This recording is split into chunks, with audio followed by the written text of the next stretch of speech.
Has it already been 1 year already? Wow. Hello, everyone, and welcome to the latest edition of the R&B Show. My name is Bruce Colon.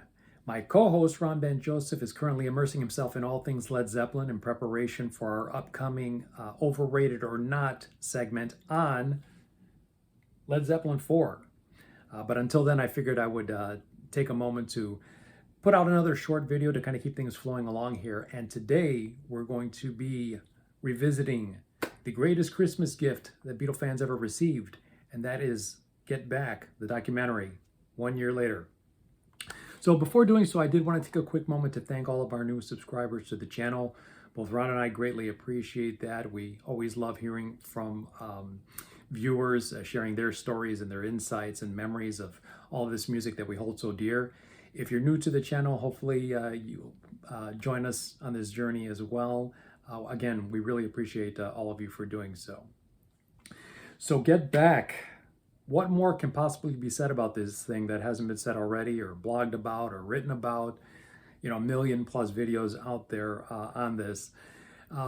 Well, for starters, we now have the benefit of a little distance from the whole thing, far removed from all of the mega hype of last year's release when it first aired on Disney+.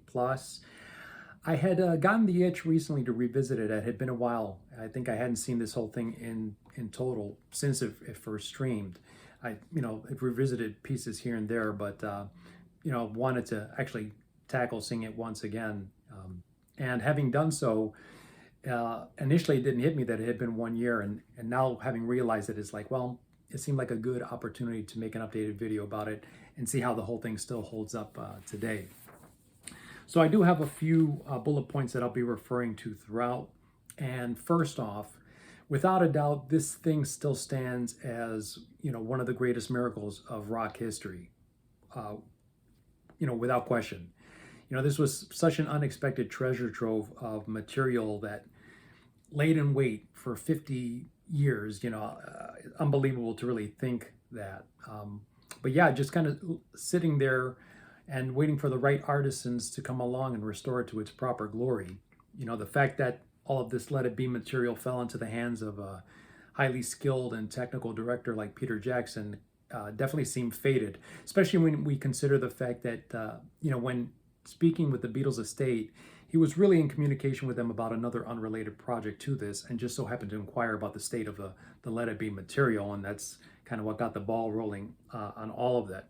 So that's about as fateful as things get, in this world.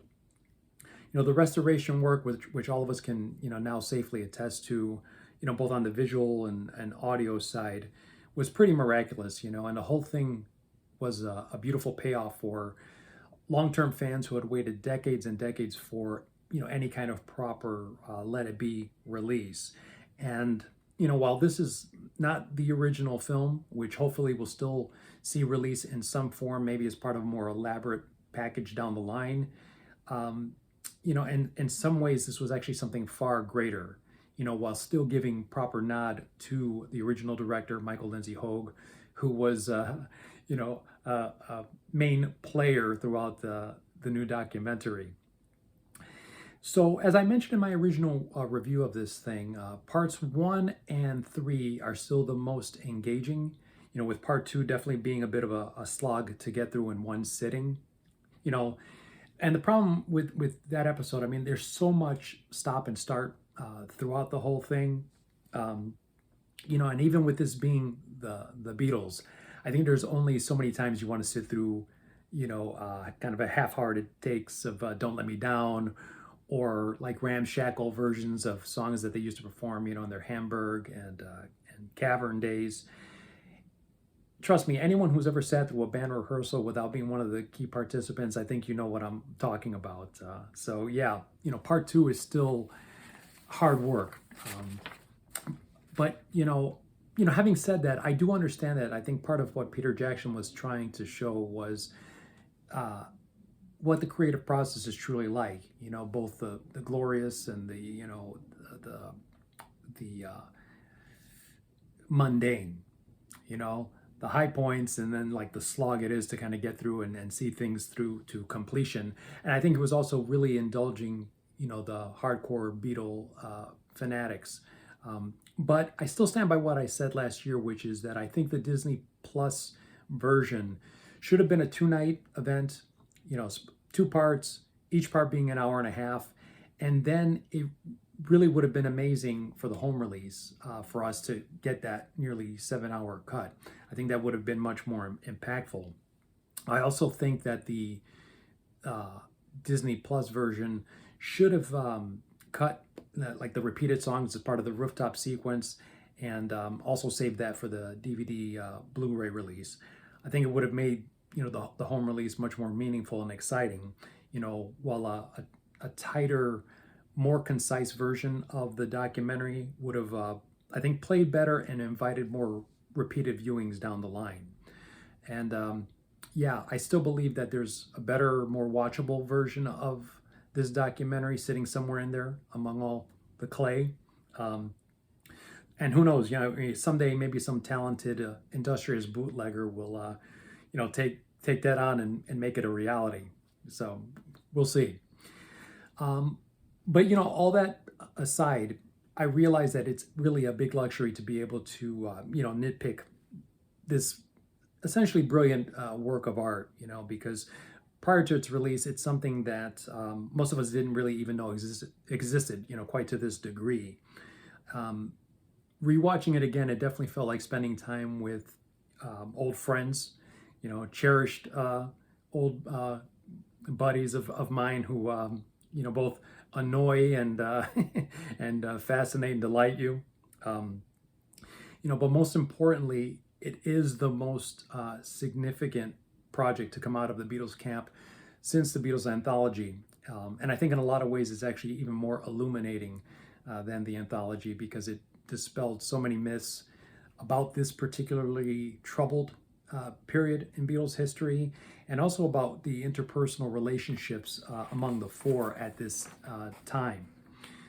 Unlike what we'd heard about and read about for decades and decades, despite the growing tension, the growing power plays, and even just the members of the Beatles growing up, you can see, and it was very obvious throughout, that these four men were still brothers who deeply cared about and loved each other. And that was probably the greatest takeaway from this entire thing. So thank you once again, Peter Jackson and Wingnut Films, for a truly incredible, heartfelt piece of work. It's something that will be studied for decades to come, and definitely cherished among all Beatle fans. So yeah, all of our heartfelt thanks to you.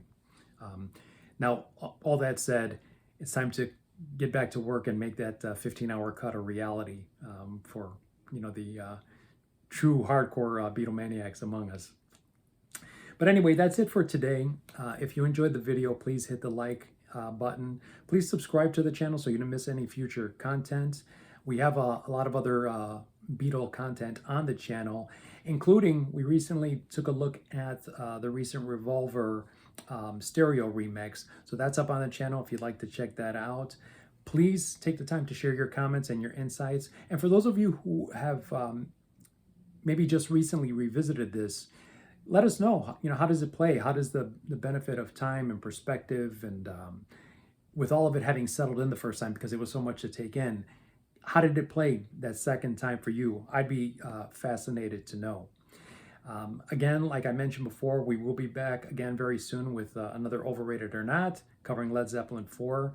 But until then, all of you, please take care, stay safe, have a very happy Thanksgiving, enjoy your times with family and friends, and we'll see all of you again very, very soon, okay? Peace.